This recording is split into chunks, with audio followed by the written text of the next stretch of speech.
afternoon, everybody. Where's the energy? Come on. Have any of you ever wondered or decided not to do something, rather, because you felt like the window of opportunity had already gone by? Or that everybody in that field you're interested in, started it at the age of 12? Well, I'm here to tell you that it's never too late and that you can embrace change and new things at any point in your life. And I'm going to do this by explaining why we feel limited by age, the benefits of choosing to continuously learn and engage in creative things all throughout your life, and how you can truly find success at any age. And I'm going to explore this really quick through the lens of youth prodigies, people who are wildly successful at incredibly young ages. And I have some examples for you here. We have Quincy Wilson, who at the age of 16 became the youngest Olympic track and field gold medalist.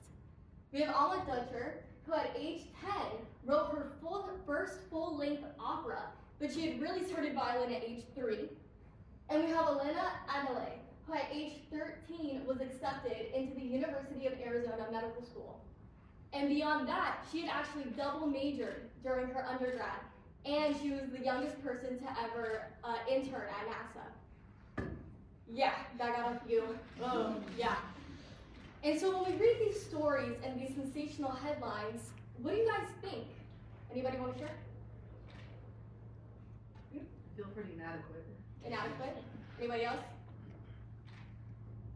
I'm just going to point at someone. Okay. Why did I not start earlier? Why didn't I start earlier? One more person.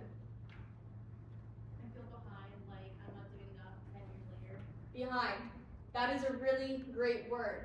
Because while these people were doing incredible things, I was pounding that cake at the local Johnson Gateway and looking for loose tokens in between the seat cushions. And during moments of my life like this, I can't help but wonder, why didn't I start studying for the LSAT? I could have been in law school by now. And the reason why a lot of people think this is because of something called social comparison theory.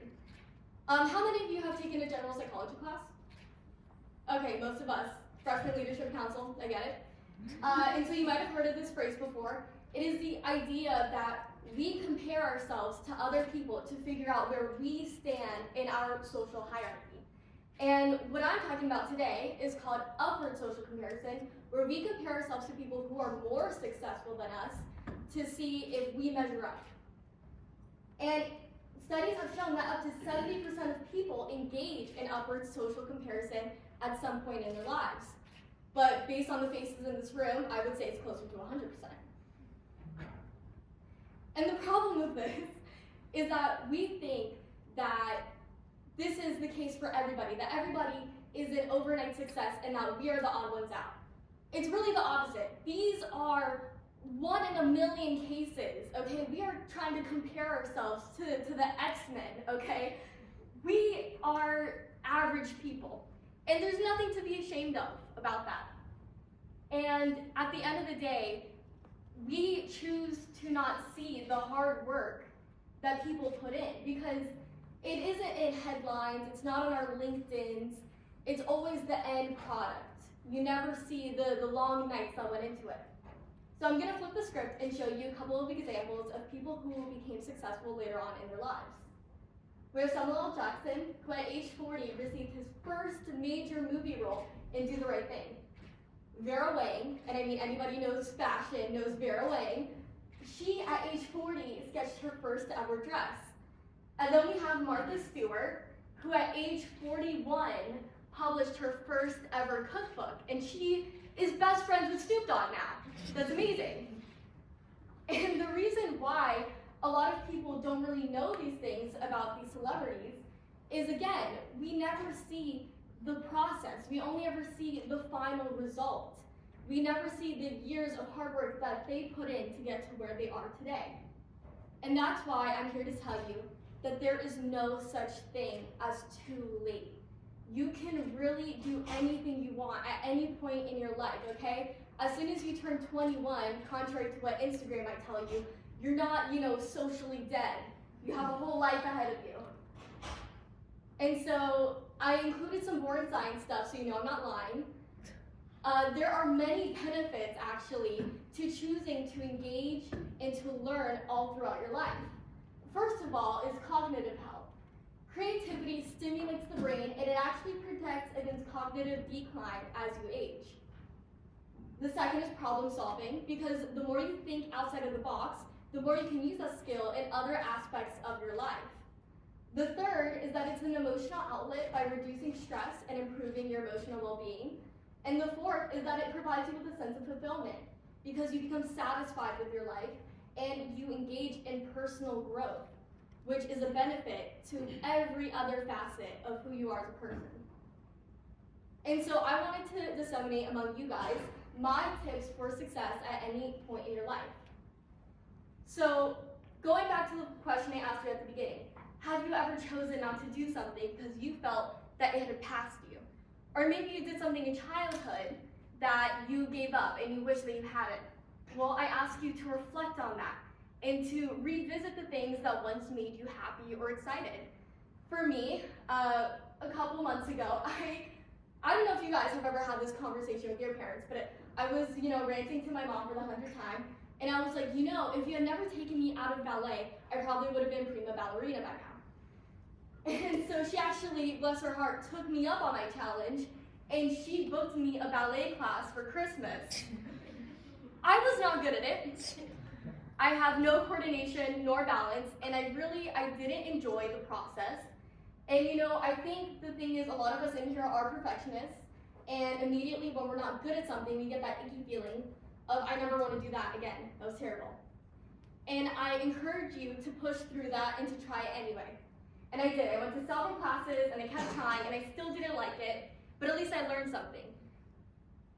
I was never going to be prima ballerina, but now I don't have to spend the rest of my life wondering what if. It's over. I can move on now, right? And if you end up liking it, and you find those frustrations a challenge for something you can improve upon, then you can actually, keep going with it for the rest of your life, and that's great.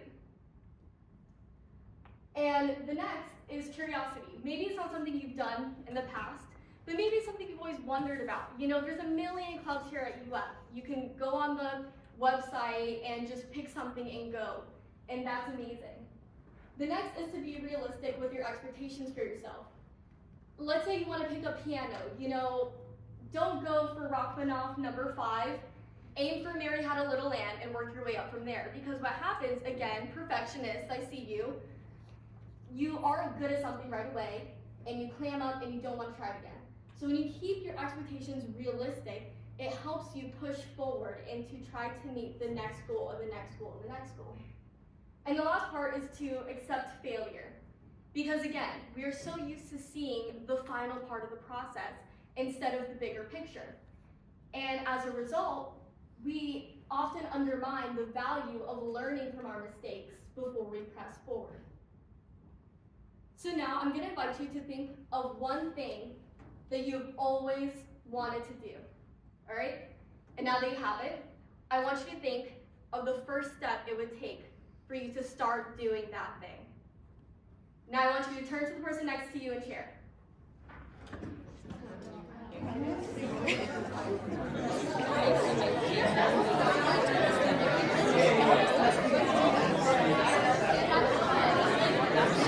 All right, everybody. Quiet coyote. Quiet coyote. Come on, guys. Yep. All right. That person is going to keep you accountable and make sure that you did that one thing, okay? I know we all have each other's numbers. Contact the other person later once you've done your thing. Thank you so much, and it's been such an honor to speak to all of you.